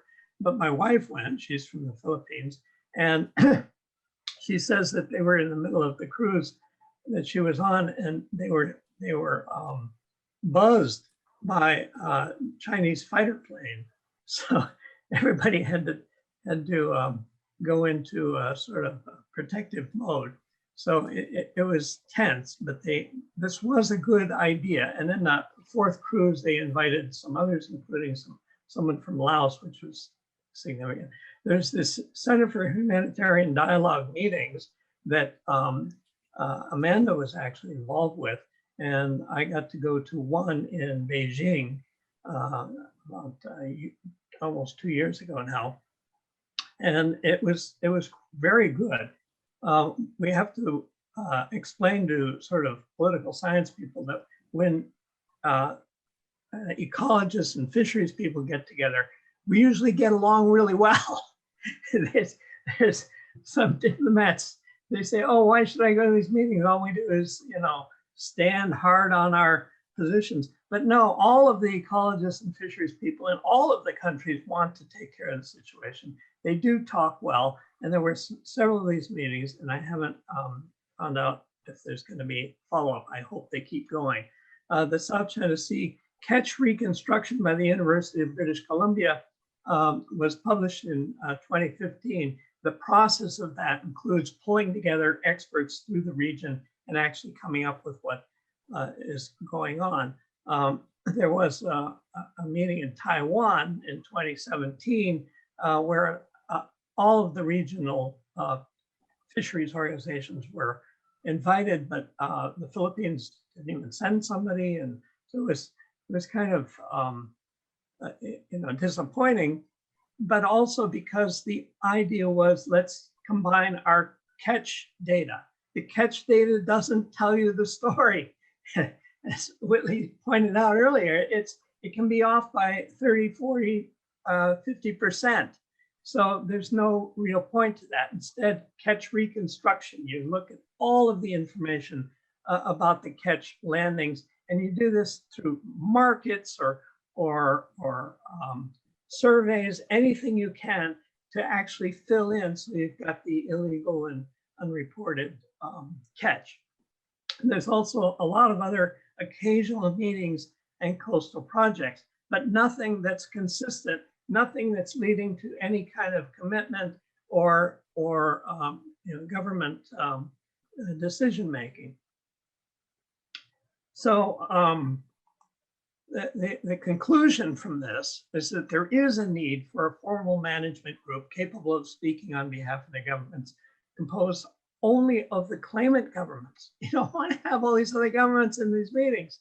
It's just the claimant governments, but with informal observers and advisors. So some options for doing this would be a South China Sea Regional Fisheries Management Organization connected with UN FAO. FAO generally will help to set these up and help to find funding.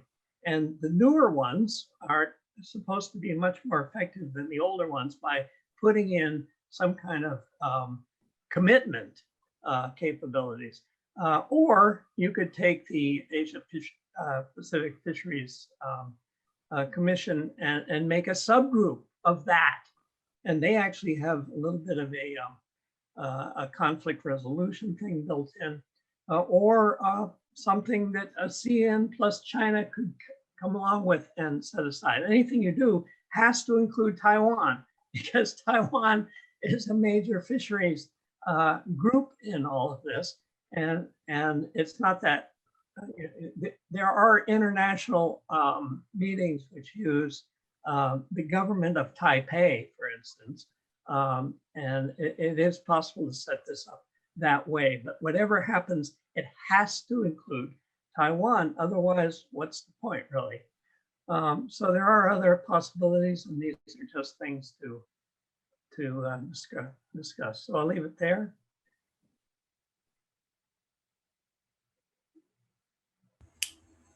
Thank you very much, John. I noticed you had the last slide. You didn't flash it.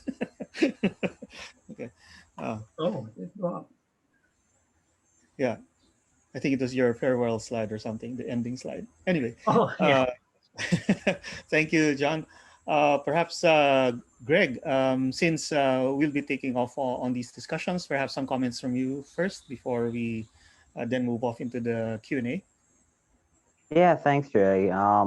Well, first of all, John, don't worry, we can fix all the glitches in post. That's the great thing about Zoom.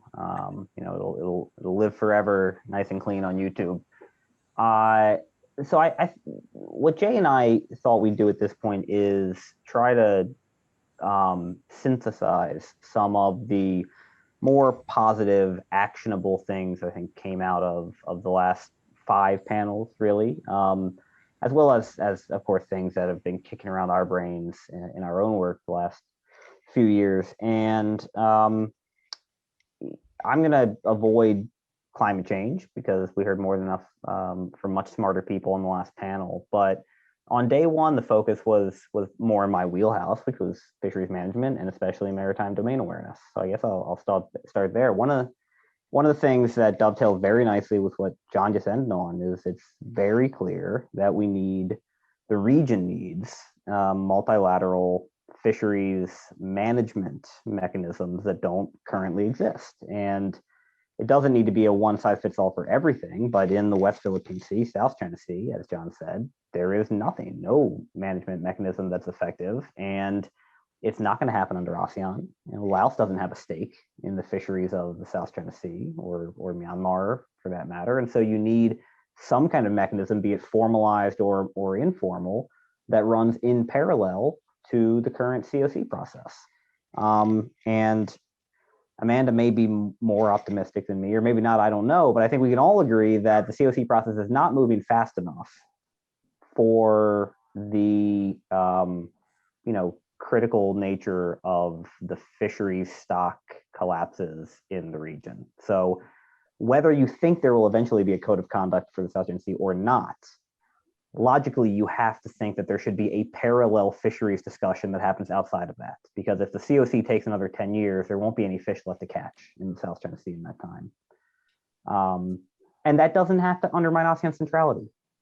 It's perfectly acceptable for ASEAN to endorse mini-lateral mechanisms to manage sub-regional issues. They do it with the Mekong, they do it with the Malacca Straits, they do it with the Sulu Sea. The South China Sea need not be the exception to that general rule. On the maritime domain awareness front, one of the things that really came out of our panel on day one was the need for a greater focus on the emerging, orbital commercial sector. Of course, there will always be a role for manned platforms. Boats and planes have to be involved at some point, as does traditional shore-based receivers and radar. But we're approaching a future very rapidly where anybody with the right subscriptions will have enough data to see any boat moving on the seas, at least if it's made of metal and bigger than, say, 5 meters. And the thing that's going to divide countries are those who have access and those that don't, those who can crunch the data and those that don't, and maybe especially those who have the interagency processes and the information sharing agreements to make use of that or don't. And so regionally, one of the things that really needs to be baked more into the existing regional discussions and regional institutions, be they the ASEAN heads of Coast Guard meetings or whatnot, the ASEAN Maritime Forum, is this idea of incorporating remote sensing and better information sharing. There's been a lot of great work done between Indonesia, Malaysia, and the Philippines over the last, 4 years, 3 years maybe, on the Sulu and so the sea patrols. Far more could be done incorporating these commercial tools that are already available and much, much cheaper than trying to do coordinated manned patrols. There's been talk for a couple years now about establishing the ASEAN single maritime point of contact, this idea of kind of a whole of ASEAN hotline for maritime crises, which may or may not involve outside parties like China. And also having a network of ASEAN single points of contact in each country. So if you are the Philippines and you end up with one of your fishermen arrested by the Malaysians, or you arrest a Malaysian fisherman, or Vietnamese get arrested, you know who to call. There's the equivalent of a phone book that this is the guy that I call in Hanoi to coordinate this so we don't end up in a political crisis. That basic information sharing could go a long way toward more effective crisis management and more effective maritime domain awareness. And whether you care about stopping terrorists or smugglers or illegal fishers or Chinese maritime militia boats, all of it comes down to you being able to see more effectively what's going on in your own waters.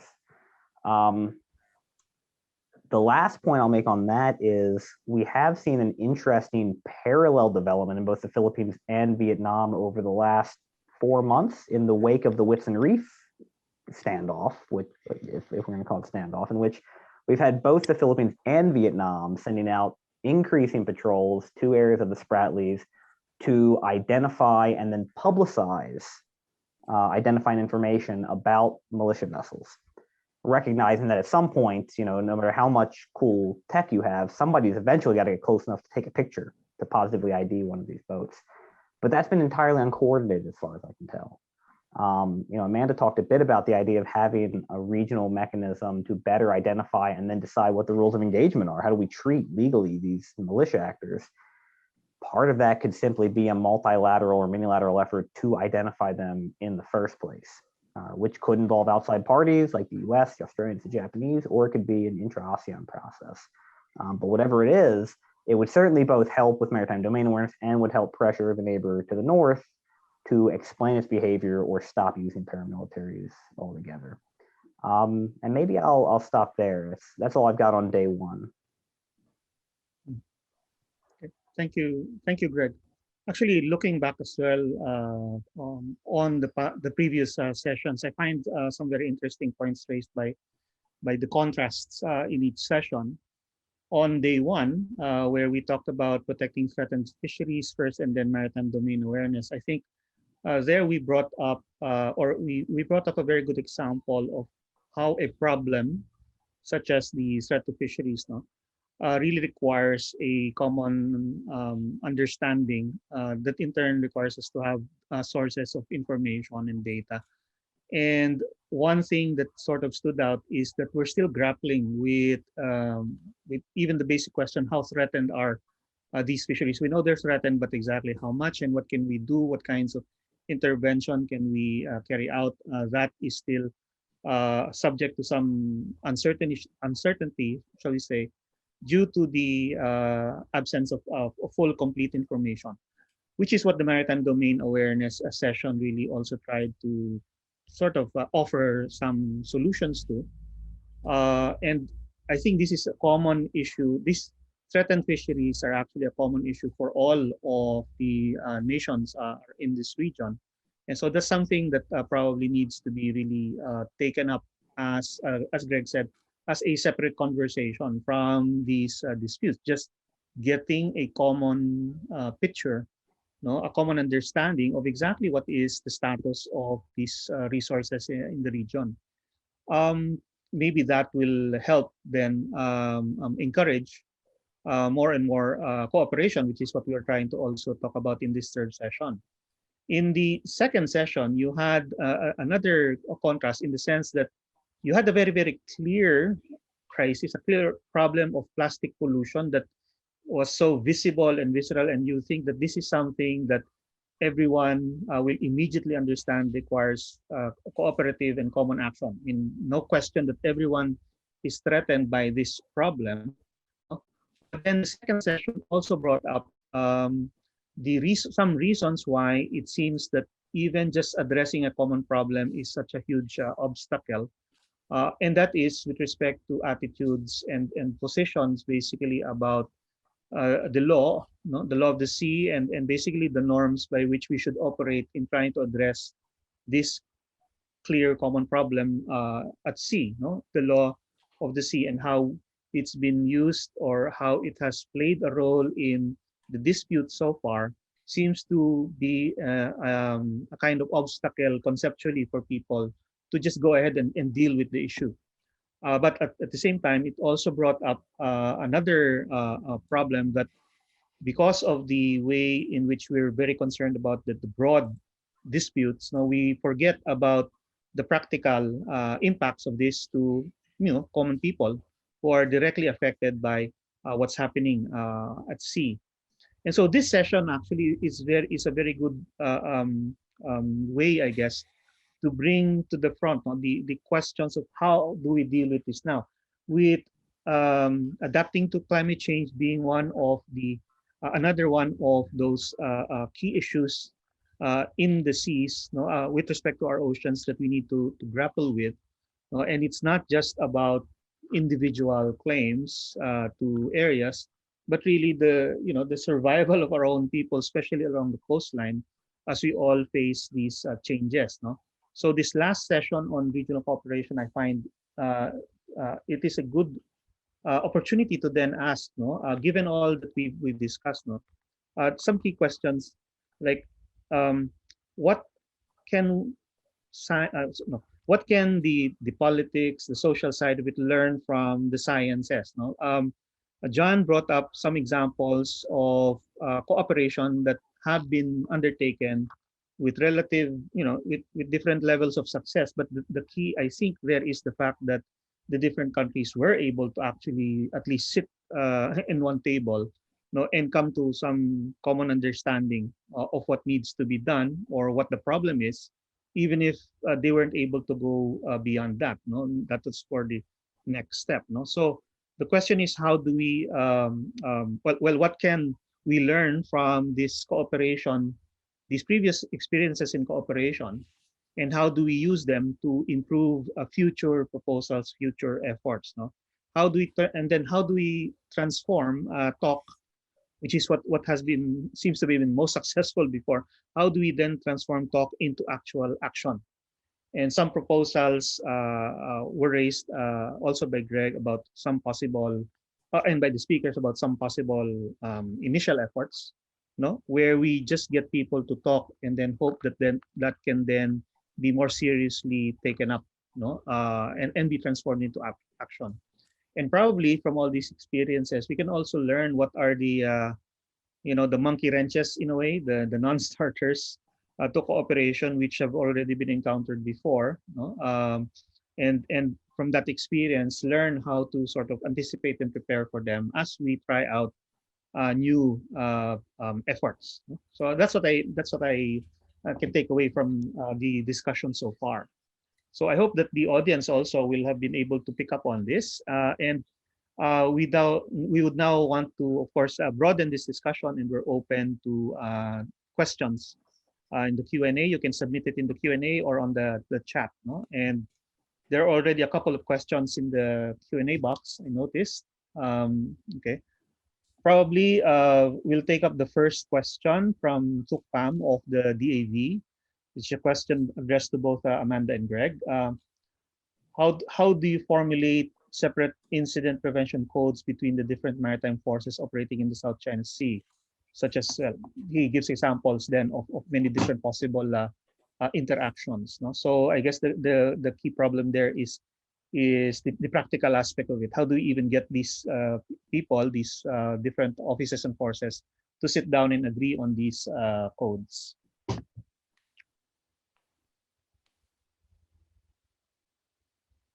Amanda or Greg? Yeah. Amanda, you've got more practical experience trying to herd cats on this stuff, right? Yeah, it's a really good question, and it reminds us of sort of how complicated these interactions can be. I guess the first response for me would be, where is the platform to even begin to discuss these questions? And currently, there is no sort of home to have these discussions beyond. Right now, there's really just informal level discussions that are happening. There are some efforts taking place under the joint working group working on the implementation of the DOC that are also beginning to take place, but they are not regularly scheduled. So right now, there's not really a home for these discussions. The second point I would make is simply that it might be more useful to define interactions according to the function of the vessels rather than the type of vessels they are.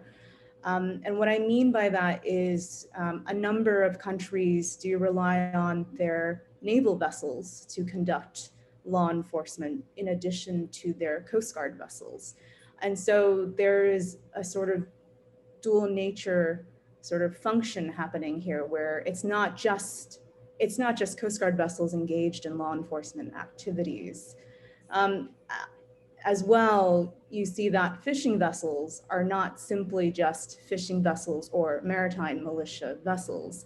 They're often just fishing vessels who are engaged in the moment, either in fishing activities or maritime militia, sovereign rights protection activities. So it might be more useful to consider it from a functions perspective rather than this is the type of vessel and then we will proceed to interact with it in this way. It would be more, this is how the vessel is behaving according to some sort of criteria that we all sort of understand, and therefore this is how we should respond.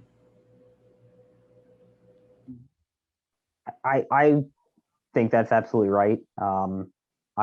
The artificiality of discussions around how do you do a Coast Guard to Coast Guard code, a Coast Guard to Fisheries code, a Navy to Coast Guard code, that's always been a problem in this discussion. Navy to Navy is easy.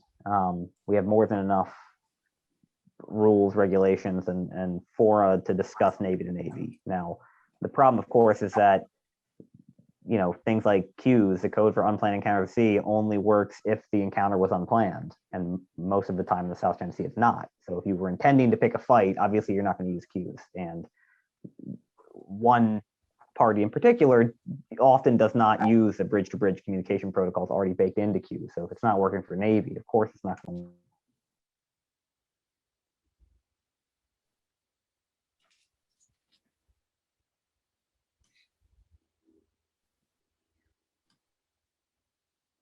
I lost. Greg, you're muted. I'm sorry, I think I smacked my keyboard. So I was gonna say, I don't think this is going to be a singular platform or a singular document that would actually result in this kind of list of, here's, you flip, this is a militia boat, I'm going to flip to page 32 and it tells me what I'm supposed to say over the radio and then who I'm supposed to call if we get in trouble.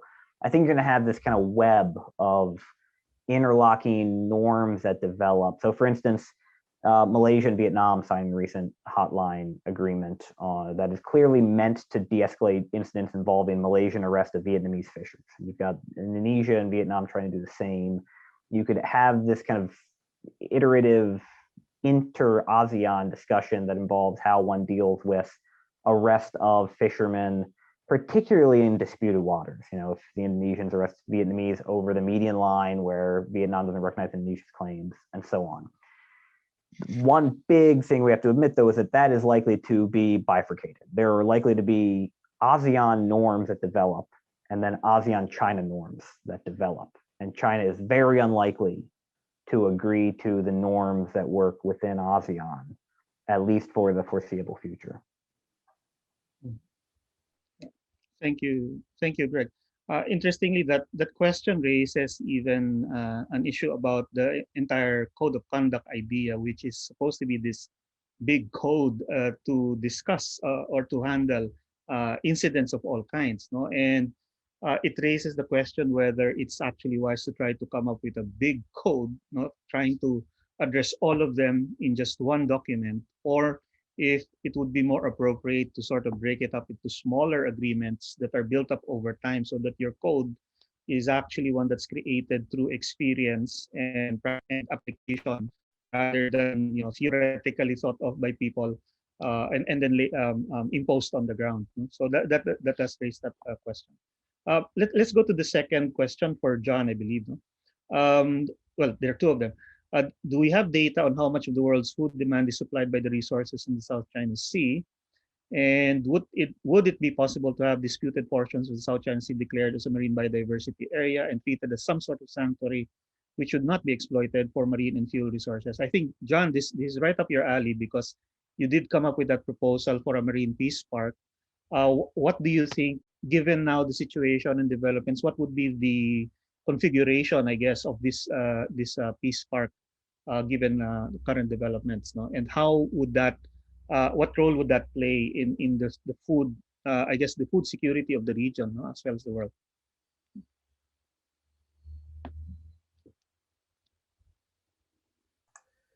Let me take care of the first one first. It's between 12 and 15% of the world's fish catch that's coming out of the South China Sea.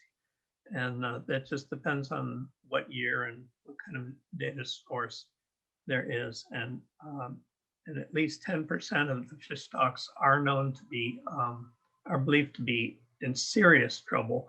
And we think it's well over double overfished. In other words, there's twice as much fishing going on as would be better as could return at least as much catch, and the countries are losing at least 1 million tons a year of fish because of the overfishing. But for the disputed the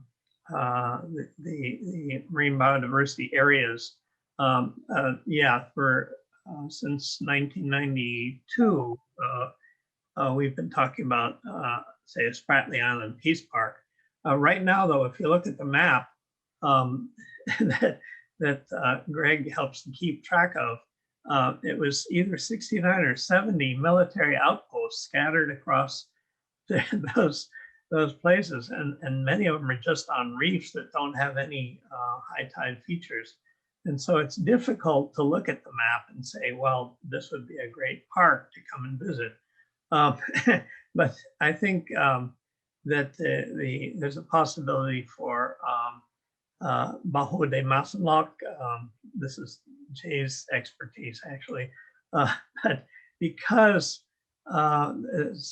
Scarborough Reef, or Scarborough Shoal, they call it officially, which is a scientifically incorrect term, but that's claimed by China and the Philippines. And Taiwan also claims it, but I have good reason to believe that if there was a conservation program going on, Taiwan would try not to mess with it. So that could actually be a peace park, similar to the Turtle Islands between Malaysia and the Philippines. And it should be managed the way that the Philippines is managing Tubataha Reef. Keep people on boats. Don't let them land. And of course, there's not much to land on except some boulders. So that could be a big breakthrough. But this is why my recent emphasis has been on just getting a regional organization. We need to talk about, have people talk about what their problems are with catching fish, where are the fish going, and all of this sort of thing. As I mentioned before, you get a bunch of fisheries people together, environmental people together, and they get along. China has plenty of conservationists. Their fisheries people are very interested in making sure that fish stocks don't collapse. And so it's much easier to deal with international relations and confidence building through meetings of fisheries and environment people than it is through political experts. So I think that's really the thing to go for. But specifically for what you're talking about, I think that Scarborough is a good target for joint discussions. It's got to be that China really thinks that's a good idea, and so that makes it's a possibility, but not an immediate one. Jay, can I just add two things here? So on John's last point, I think the real key is that it has to be done bilaterally in the case of Scarborough, or multilaterally in the Spratlys. Unilateral declarations of MPAs will be counterproductive because they invite violation intentionally by the other states, right? If the Philippines declares a peace park in the Spratlys, then Vietnam feels it must go fish there to show that it doesn't recognize Philippine jurisdiction. China will do the same. It's the same thing we see right now around Scarborough with the unilateral Chinese annual ban. The Philippine government says, go out and fish. Not because the Philippines wants to overfish Scarborough, because it wants to show it doesn't respect the Chinese ban. And so that becomes counterintuitive, where of course officials want to just go and do something if there's a potential catastrophic fish stock collapse coming and the COC process is stuck, but that could end up blowing up in their face. And the other thing I'd add is John referenced the 12 to 15% of total fish catch figure, which comes from the UBC study that you talked about. And the other thing that UBC study found or estimated that grabs me is that while it's 12% of global fish catch, it's up to half of all the fishing boats in the world operate in the South China Sea, which means the vast majority are small scale fishers, artisanal fishers from mainly the Philippines and central Vietnam. If stocks collapse, they're not distant water fishing boats that can go fish somewhere else. They're not going to be operating off the Galapagos. They're going to be out of work, right? They're going to lose the fish that they mainly catch to put on their tables. And that's one thing that gets lost when we think of IUU fishing and this idea of massive distant water fleets. That's not what we're talking about in the South China Sea. Yeah, good point. Let me also add that there are actually protected areas. Malaysia has just put in a very large one. Now they're more, to the south and on a shelf area, but they've set aside the Laconia shoals area as a very large marine protected area. Vietnam has one official and possibly a couple of others in process as marine parks and marine reserves. Taiwan has an official reserve up in the section which is nearest to actually China, mainland China, the Pratas, what we used to call Pratas, so I call it Dongsha because both claimants speak Chinese. They also have a base in the middle of the Spratlys, north middle, called Taiping, and they haven't declared it a park, but they maintain it as a park. So they're thinking of declaring it, and the Philippines is always talking about declaring the place. And of course, then you get into the concern that by declaring it, you're going to upset China. And this is something that has to be sort of, the odds have to be worked out. It may be worthwhile, and maybe China won't do anything about it. But this is what has to happen. So this was something we came up with in a meeting in Taiwan several years ago when we decided that multilateral peace park wasn't really on the table, that each country should go out and try to protect things. And that's sort of happening in a little bit, bits and pieces. But Malaysia has taken the big step, and that's a huge area that they've set aside. Thank you, John. That's great. That seems to give us an idea that maybe one good exercise to carry out would be to try to map all these proposed or already in place formal and informal protected areas, and get a sense of how the countries are doing in at least trying to preserve some part of this disputed region. And also with respect to Greg's comment about the need for a multilateral action in order for any protection to really be effective, that brings to mind, reminds me of the ASEAN-China Declaration of a Decade of Marine Environmental Protection back, what was that, 2017 or 2018, after which nothing has happened so far. Maybe they can use that. They still have, what, 6 more years or 5 more years to go to actually follow up on that declaration and do something along those lines. Okay. So let's go to the third question for both panelists. Well, given that you've had varied experiences with ASEAN Plus mechanisms or various mechanisms in cooperation in using the ASEAN platform, would it be possible to leverage ASEAN Plus mechanisms into a forum to start the discussions you propose, given that these already exist? Or do you think that, or does your experience with ASEAN's inertia make this not advisable? I know that ASEAN has so many fora, it's confusing sometimes to just keep track of what they're discussing with each letter, with each additional letter. But maybe that's something that someone can speak to. Amanda or Jean or Yeah, Greg? sure. Maybe. I'm happy to try to tackle that. Like you said, there's a lot of ASEAN Plus mechanisms. So maybe I'll tie it into a comment on the COC I wanted to come back to, which is that, I think given there are a number of obstacles that I was mentioning before that really puts a floor on how deep those COC discussions can go. I think, Jay, you were alluding to that as well.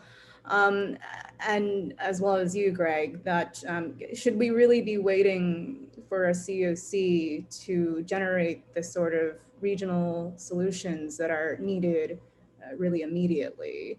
And I think the answer is that I don't see the COC as being such a detailed agreement, even if it comes out in 10 years, detailed to the point that it would actually get into the nitty-gritty of fisheries management, or even of, guidelines that would govern interactions at sea. I think at most, a COC may set out a series of principles around the will to work together on fisheries management and on preventing incidents, but it will not likely go further than that. So given that reality, regardless of when we all think the COC will be completed, so given that reality, I think that means that necessarily there needs to be other efforts in parallel. I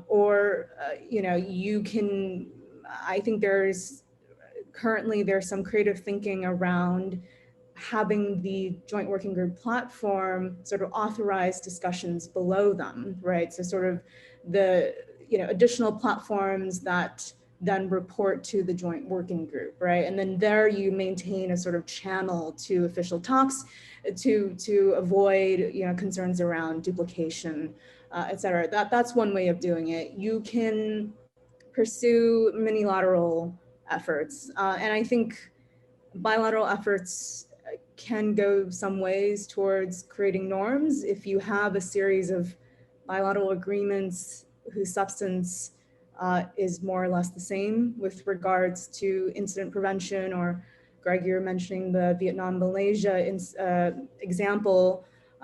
There are bilateral agreements that we can draw from to start that norm building process. So it doesn't necessarily have to be this big sort of ASEAN plus China or ASEAN plus platform to push this sort of cooperation.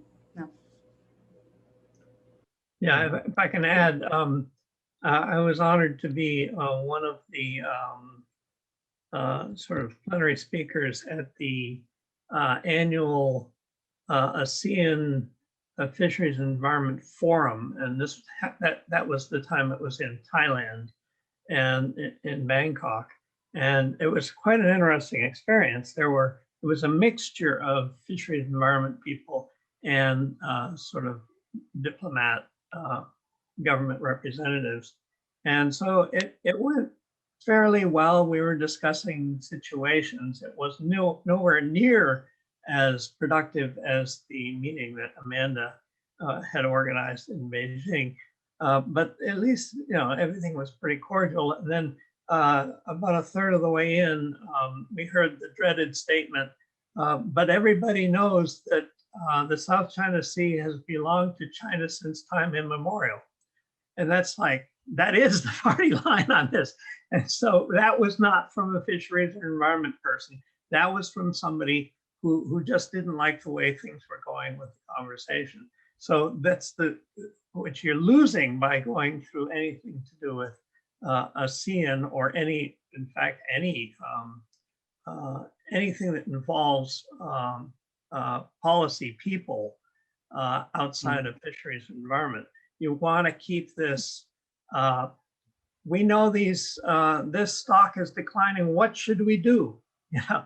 We're all desperate to keep it going, and that's what we heard actually in the Beijing meeting, and the ASEAN one, not so much. They had a series of recommendations that went into a document and then disappeared. They're probably filling up a filing cabinet somewhere.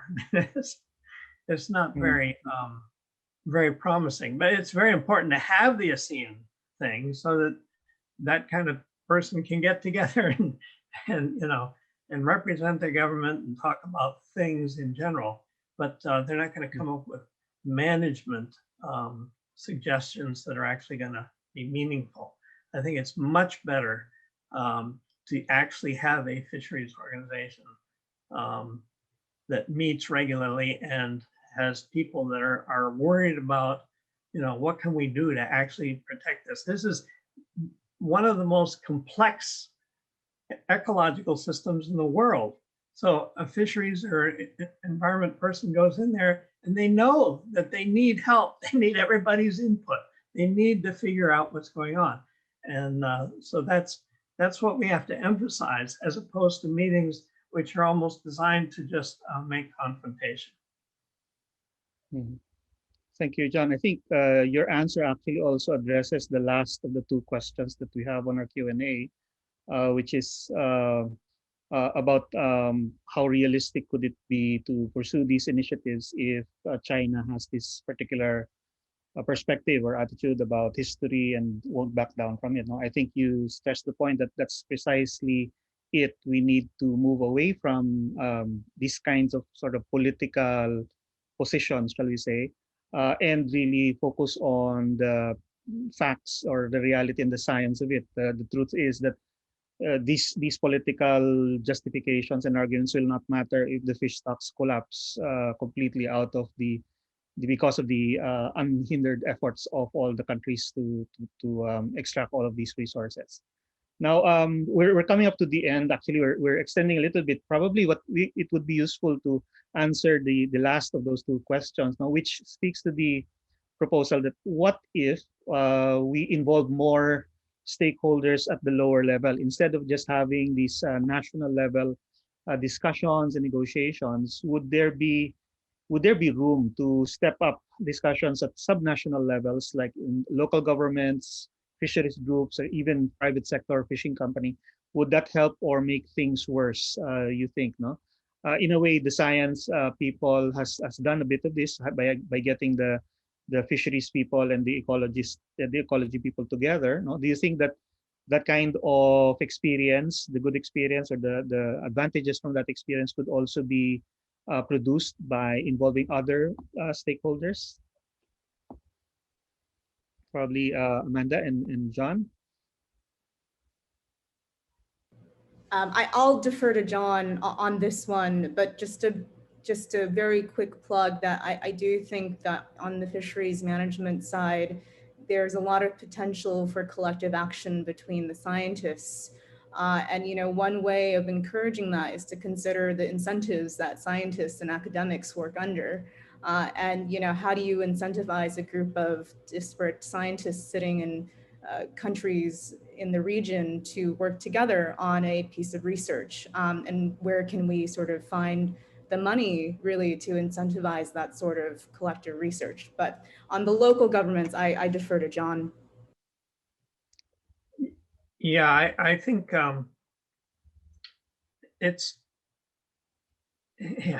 it kind of depends on the direction that the larger picture is taking. For instance, some of the people who fish in Scarborough, they're actually coming from multiple areas, but particularly right along that coast of Luzon. There it would make sense to involve them in discussions, but they're not going to have much influence directly on the decision, say, to protect Scarborough better.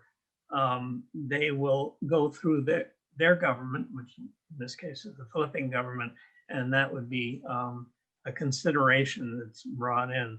So I think that the idea is not to have everybody in one table, but have local tables talking to national people, and then the national people are discussing this in the international setting. But I think, yeah, it's basically a good idea to get people involved in fisheries and environment together. The thing I noticed in the Beijing meeting that Amanda was coordinating was that the Chinese scientists we talked to were vehemently impassioned about finding out where the tuna are coming from that come into their sector. And they were very happy that somebody from Vietnam was there who studies the tuna. They were worried about sea turtles. They were worried about duongs.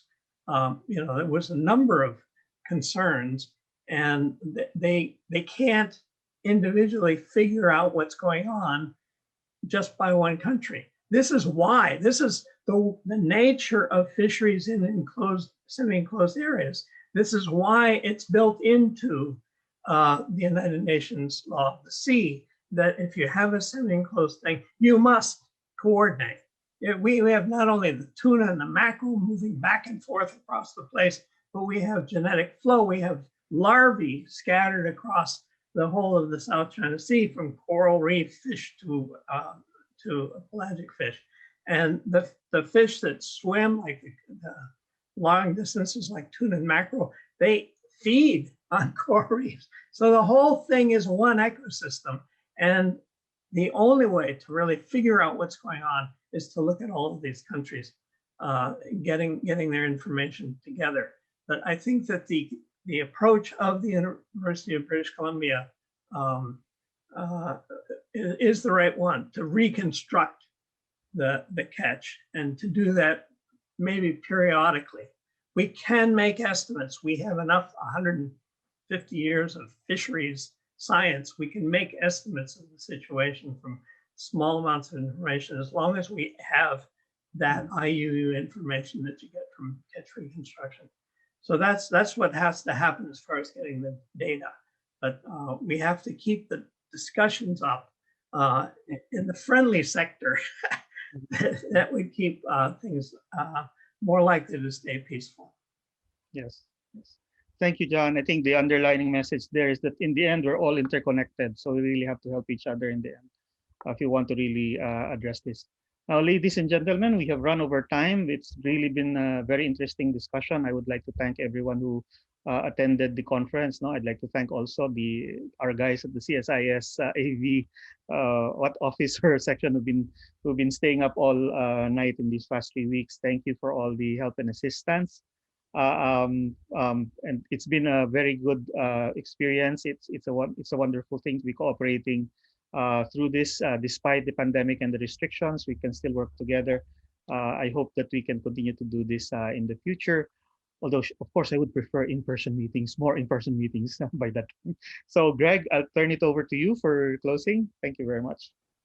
Thanks, Dave. We're already over, and it's been 3 very full and robust sessions. So I'll just close by saying thank you to UP for partnering with us. Thank you to the U.S. Embassy for making this possible. I really wish we had been able to do it in person in Manila last year like we planned. Maybe the embassy will foot the bill for us to do it in person next year. We'll see. But for now, thank you to everybody who joined. Thanks to Amanda and John. And the videos will be up on YouTube. So share it widely and get the word out. Thank you, everyone. Have a great day.